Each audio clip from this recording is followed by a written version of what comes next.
కులము కులమంటూ విభేదాలు సృష్టించి గొడవలు పెడుతున్నవారు ఎందరూ, మతాల పేరు చెప్పి మారణ హోమము చేస్తూ మనుషులను చంపి బ్రతుకువారు ఎందరూ, ఆకలితో అలమటించే వారికి అన్నం పెట్టిన వారినే ఆగము చేసిన వారు ఎందరూ, పుట్టెడు దుఃఖములో ఉంటే నీకు సాయము చేస్తే ఆదుకున్న వారిని ముంచి బ్రతుకుచున్నవారు ఎందరో,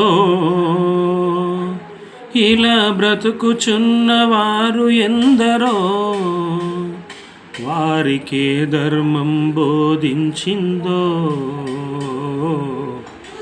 ధర్మమా ధర్మమేది ఇలలో నాని ధర్మ గ్రంథము బోధించే విధానము ఇదేనా? మనిషిని మనిషిగా చూడకుండా మానవత్వమునే చాటకుండా, మనిషిని మనిషిగా చూడకుండా మానవత్వమునే చాటకుండా బ్రతుకుచున్నవారు ఎందరో, వారికే ధర్మం బోధించిందో. బ్రతుకుచున్నవారు ఎందరో, వారికే ధర్మం బోధించిందో. ధర్మమా ధర్మమేది?